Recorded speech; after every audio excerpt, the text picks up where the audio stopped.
Hi good morning student. बेटा आज के इस लेक्चर में हम लोग बात करें अल्ट्रा इंपॉर्टेंट टॉपिक के बारे में, क्लास 11th जो आप लोग हालांकि क्लास 10th में पढ़ चुके हो। ठीक है, बहुत इंपॉर्टेंट टॉपिक है और बहुत मस्त टॉपिक है। अब मस्त इन द सेंस काफी बच्चे बोलते हैं कि सर हमें तो समझ भी नहीं आया काय का मस्त। ठीक है, लेकिन मैं ये कह रहा हूं कि ये टॉपिक जो है ये अगर आप लोगों ने लाइफ में एक बार पढ़ लिया दैट मीन्स पढ़ लिया। ठीक है ना, माइंड में ऐसा बैठ जाएगा कि आप लोग उसे निकाल ही नहीं पाओगे। ठीक है, बात करते हैं हमारे सीएनएस की। इससे पहले वाले लेक्चर्स के अंदर हम लोगों ने नर्वस सिस्टम के बारे में बात किया, न्यूरॉन्स के बारे में बात की, नर्व सिस्टम के बारे में बात की कि भाई नर्व सिस्टम ये काम करता है, ऐसा होता है वैसा होता है, नर्व सेल्स आपस में कनेक्टेड रहती हैं। एनएमजे से उसने क्या लिया, एनएमजे से उसने लिया रिसेप्टर को लिया। ठीक है, स्टिमुलाई को रिसेप्टर के थ्रू लिया, फिर उसने क्या किया, ट्रांसफर कर दिया, सिग्नलिंग की, सिग्नल का कंडक्शन किया और उसका ट्रांसमिशन कर लिया। हम लोग इतना पढ़ चुके हैं। ठीक है ना, आज हम बात करते हैं सीएनएस के बारे में। सीएनएस स्टैंड फॉर बेटा central nervous system, central nervous system. अब सीएनएस जो है वो बच्चों सेंट्रल नर्वस सिस्टम है।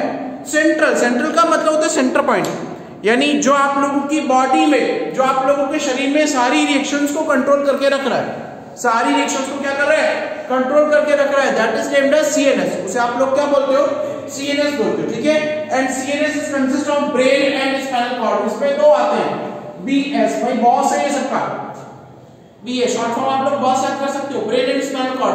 आज हम बात करेंगे ब्रेन के बारे में, आज हम बात करेंगे ब्रेन के बारे में। अब ब्रेन जो है बेसिकली ब्रेन है क्या, ठीक है, और किसके लिए रिस्पॉन्सिबल है। आप लोगों की जितनी भी बॉडी में रिएक्शन हो रही है, चाहे वो वॉलेंट्री है चाहे नॉन वॉलेंट्री है, इवन आप लोगों की रिफ्लेक्स एक्शंस, सबको कंट्रोल करने का काम ब्रेन करता है। तो brain is quite like a boss. Brain जो है एक बॉस होता है जो सारी रिएक्शंस को क्या कर रहा है, कंट्रोल कर रहा है। ठीक है, जैसे आप लोगों का राइटिंग, आप कोई भी वर्ड लिख रहे हो, लिखना, ठीक है, आप लोगों का स्पीकिंग, आप लोगों का हियरिंग, आप लोगों का आईक्यू लेवल, आईक्यू का फुल क्या होता है, इंटेलिजेंसी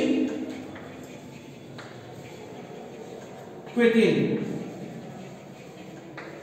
आप लोगों का आईक्यू लेवल। ठीक है, इसको नॉर्मली भी आप लोगों का ब्रेन ही क्या करता है, कंट्रोल करके रखने का काम करता है। अब ब्रेन के बारे में बात करें, हम लोग क्लास 10th में पढ़ चुके हैं कि ह्यूमन ब्रेन जो है वो अप्रोक्सीमेटली 1.4 kg का होता है। ठीक है, 1.4 kg यानी कि लगभग 1350 ग्राम इसका वेट होता है। ठीक है, ये हम लोगों ने पढ़ चुके हैं। और ब्रेन का जो डेवलपमेंट है वो मेसोडर्मल और एंडोडर्मल लेयर से बनती है, इतना भी हम लोगों ने पढ़ लिया। हम लोगों ने ये भी पढ़ लिया था कि ब्रेन के अंदर बेसिकली 3 पार्ट होते हैं, फोर ब्रेन, ठीक है, फेसबुक एफबी, ठीक है, मिड ब्रेन, ठीक है, और hind brain. Fore brain, mid brain और हिंड ब्रेन हम लोगों ने ये पढ़ लिया था, हम लोग 10th क्लास से जानते आ रहे हैं। ठीक है, और हम लोगों ने ये भी पढ़ा था कि फोर ब्रेन जो है बेटा वो 80% पार्ट बनाता है, मिड ब्रेन जो कनेक्टिव लिंक है, सीएल है, वो कनेक्टिव लिंक है हिंड ब्रेन और फोर ब्रेन के बीच में। ठीक है, सबसे छोटा पार्ट आप लोगों का मिड ब्रेन होता है। क्लियर है, 80% पार्ट बनाता है क्या आप लोगों का फोर ब्रेन, अप्रोक्सीमेटली 5% पार्ट बनाता है मिड ब्रेन और आप लोगों का लगभग 10 to 12% पार्ट बनाता है हिंड ब्रेन। गॉट इट, ये आप लोगों ने पढ़ लिया था। हम लोगों ने ये भी पढ़ा था कि brain is situated in the skull cavity. Brain जो है वो स्कल कैविटी के अंदर सिचुएटेड रहता है, ये भी हम लोगों ने पढ़ लिया था।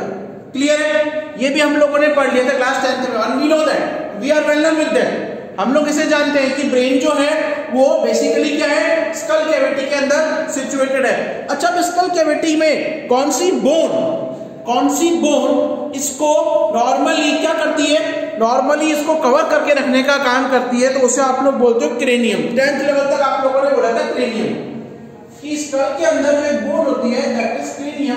क्रेनियम क्या करती है, ब्रेन को एक कैविटी के अंदर प्रोटेक्ट करके रखने का काम करती है, यहां पर होती है।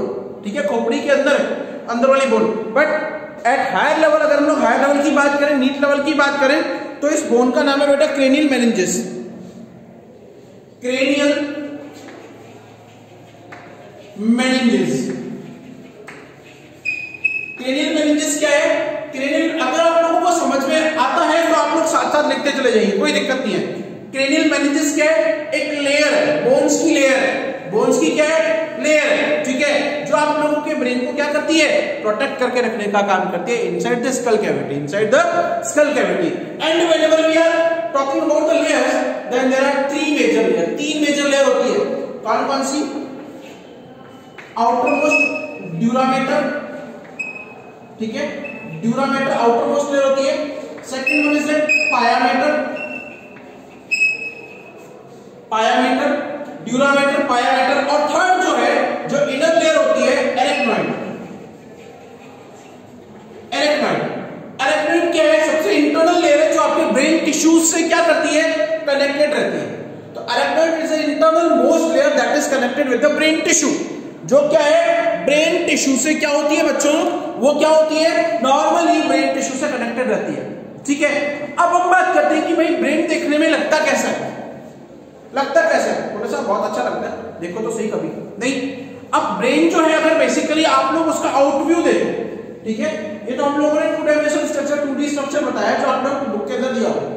अगर आप लोग आउटव्यू देखो तो it is quite like a sphere, वो एक स्फीयर की तरह दिखेगा।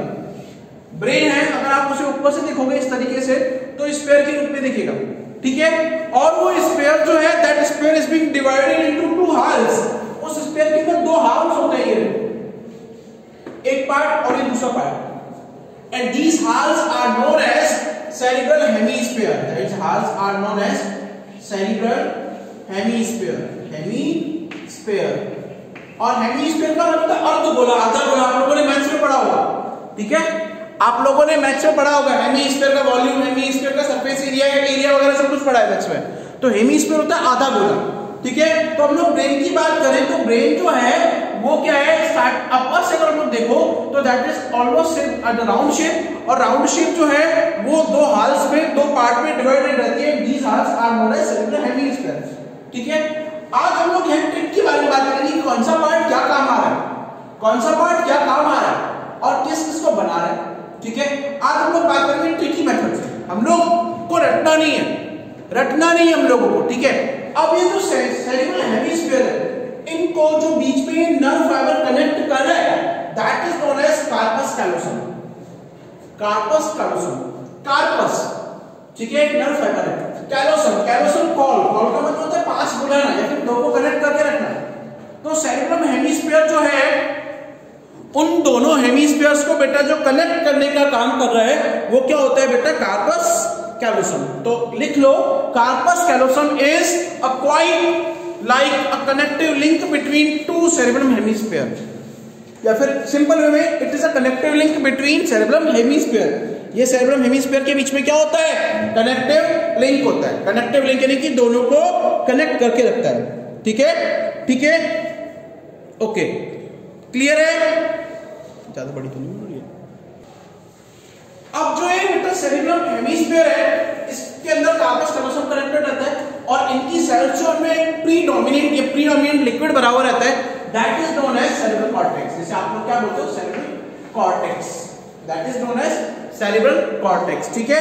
और ये जो सेरिब्रल कॉर्टेक्स है ये बेसिकली ग्रे कलर का होता है। किस कलर का होता है? ग्रे कलर का, ठीक है। इनके बीच में बेटा एक लिक्विड भरा हुआ रहता है that is known as cerebral cortex. इनकी सेल्स के अंदर फाइबर्स के सेल्स के अंदर लिक्विड भरा हुआ रहता है, ठीक है, और that is almost grey appearance, वो ग्रे कलर के अपीयरेंस का होता है, ठीक है। अब ग्रे अपीयरेंस होने के कारण that is named as grey matter. इसलिए से आप लोग क्या बोलते हो? ग्रे मैटर भी बोलते हो। क्या बोलते हो बेटा? ग्रे मैटर, धूसर द्रव बोलते हैं हिंदी में, ठीक है, grey matter, because it contain grey colour. और इसका ग्रे कलर होता क्यों है? ठीक है, due to cell body of the neurons की सेल बॉडी के कारण इनका कलर जो है वो क्या होता है? ग्रे कलर का होता है। ग्रे कलर का क्या होता है, ठीक है। और अब अगर आप लोग आगे बात करें इस सेरेब्रल कॉर्टेक्स के बाद में second one the ultra important topic is the thalamus, ठीक है, थैलेमस जो है, अब यहां पर 2 वर्ड है एम एंड एस। थैलेमस का काम बेसिकली क्या होता है? थैलेमस जो है वो इसके जस्ट नीचे यहां पर प्रेजेंट रहता है, ठीक है। अब ये थैलेमस क्या काम करता है? थैलेमस के अंदर 2 वर्ड है एम एंड एस, यानी कि ये जो motor and sensory neuron, M stand for motor and S stand for sensory, motor and sensory neurons की फंक्शनिंग को रेगुलेट करने के लिए काम आता है।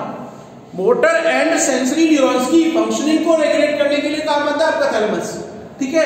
Functions are ultra important, functions जो बहुत इंपॉर्टेंट है, बहुत ज्यादा, क्लियर है? क्लियर है? थैलेमस जो है वो बेसिकली क्या है? थैलेमस जो है वो बेसिकली क्या है? वो है आप लोगों का अल्ट्रा इंपॉर्टेंट ऑर्गन है जो फोरब्रेन में है। वो क्या काम करता है? फोरब्रेन के अंदर बेसिकली जो थैलेमस है वो आप लोगों की बॉडी के अंदर मोटर और सेंसरी न्यूरॉन्स की फंक्शनिंग को रेगुलेट करने के अंदर काम आता है। ठीक है? हाइपोथैलेमस, हाइपोथैलेमस को याद करने का तरीका है हीट ड्रिंक या हॉट ड्रिंक। इसे लर्न करने का तरीका है हीट ड्रिंक या हॉट ड्रिंक। ठीक है? हाइपो, हाइपो मतलब हॉट या हीट। टी फॉर टेम्परेचर, ठीक है? T for temperature, you for earth. ठीक है? आप लोगों के एपेटाइट, भूख, यानी हाइपोथैलेमस का मेन रोल क्या होता है? आप लोगों की हॉटनेस को, ठीक है, शरीर के टेम्परेचर को, तापमान को, ठीक है, आप लोगों की भूख को, इनको क्या करता है? रेगुलेट करने का काम करता है। एक और बात बिसाइड दिस, इसके हाइपोथैलेमस के अंदर, ठीक है बेटा, ये बेसिकली आप लोगों की ईटिंग, ठीक है, E for eating and D for drinking, ठीक है ना? तो ये क्या करता है कि नॉर्मली खाने को, पीने को, बॉडी के टेम्परेचर रेगुलेशन को, ठीक है, बॉडी के अंदर हीटनेस को, इस सबको क्या करता है? रेगुलेट करने का काम कौन करता है? आप लोगों का हाइपोथैलेमस। कौन करता है? हाइपोथैलेमस। ठीक है? हाइपोथैलेमस का एक और काम, हाइपोथैलेमस से बेटा एसोसिएटेड रहते हैं, there are two major organs, that is amygdala और हिप्पोकैम्पस। एमिगडाला एंड हिप्पोकैम्पस, इससे एसोसिएटेड बेटा दो ऑर्गन होते हैं, एमिगडाला एंड हिप्पोकैम्पस। और ये दोनों ऑर्गन क्या करते हैं? नॉर्मली सेक्सुअल डिजायर को, ठीक है, सेक्सुअल डिजायर को या सेक्स की इच्छा को क्या करते हैं बेटा? बेसिकली रेगुलेट करने का काम करते हैं। सेक्सुअल डिजायर को रेगुलेट करने का काम कौन करता है? आप लोगों का एमिगडाला और hippocampus. Third thing is that जो एमिगडाला है, इसका अल्ट्रा इंपॉर्टेंट रोल है, ये आप लोगों की बॉडी के अंदर बैलेंस को, फियर होता है डर, डर को रेगुलेट करने का काम भी करता है। ठीक है? सो अगर हम लोग बात करें फोरब्रेन की, forebrain contain three main region, that is cerebrum, ठीक है, thalamus and hypothalamus. Cerebrum and thalamus are combinedly. अच्छा, अगर हम लोग सेरेब्रम और थैलेमस को बात करें तो ये क्या करता है? इसको आप लोग बोलते हैं डाइएन्सेफेलॉन, डाइएन्सेफेलॉन, ठीक है? और diencephalon plus hypothalamus is generally made, ये जनरली परफॉर्म, ये जनरली प्रोड्यूस फोरब्रेन रीजन। ठीक है? फोरब्रेन रीजन के अंदर तीन मेजर पार्ट होते हैं आप लोगों का, cerebrum, thalamus and hypothalamus. Cerebrum और थैलेमस को कंबाइंड फॉर्म में क्या बोलते हैं? डाइएन्सेफेलॉन। क्या बोलते हैं? डाइएन्सेफेलॉन। ठीक है? अब बात करते हैं मिड ब्रेन की। मिड ब्रेन जो है वो मिडल पार्ट है, बेसिकली आप लोगों की बॉडी के अंदर जो साइटनिंग है, देखना, देखने के लिए जो है वो मिड ब्रेन आप लोगों का रिस्पॉन्सिबल होता है। ठीक है? Now we are just talking about the hind brain. Hind brain के अंदर बेटा बेसिकली तीन पार्ट आते हैं, pons, cerebrum and medulla. Pons, pons जो है वो बेसिकली इंफेक्शन के केस के अंदर नॉर्मली हमारी बॉडी को कंट्रोल करके रखने का काम करता है। ठीक है? इन्फेक्शियस एजेंट को हमारी बॉडी से रिमूव करने का काम कौन करता है? पोन्स। क्लियर है? अब बात करते हैं सेरेब्रम। ब्लम, BE-double-L, वह सेरेब्रम था, ये सेरेब्रम, ठीक है? सेरेब्रम, BE-double-L, ये it is stand for balance. यानी अगर मैं यहाँ पर एक सीधा स्ट्रेट खड़ा हूं, ठीक है, तो मेरी बॉडी के बैलेंस को मेंटेन करने के लिए कौन काम आता है? सेरेब्रम। कौन काम आता है? सेरेब्रम। सेकंड थिंग इज अगर हम लोग बात करें पोन्स की, तो पोन्स जो है वो आपकी बॉडी को रिलीफ देने के काम आता है, आपकी बॉडी को स्लीपिंग यानी कि सोने के लिए काम करता है। ठीक है? हमारी अगर हम लोग सोते हैं तो उसको कंट्रोल कौन करता है? Pons. Third thing is cerebrum की बात करूं तो सेरेब्रम जो है वो आप लोगों की बॉडी के अंदर स्लीप एंड वेक साइकिल को क्या करता है? Normally sleep and wake cycle को रेगुलेट करने के काम कौन आता है? Cerebrum. And medulla is the last more part, ये सबसे लास्ट पार्ट होता है, that is always found in the form of long tube, वो एक लंबी ट्यूब के फॉर्म में होता है, और ये भी जनरली क्या काम करता है? ये आपकी बॉडी के बैलेंस को रेगुलेट करने के काम में आता है। ठीक है?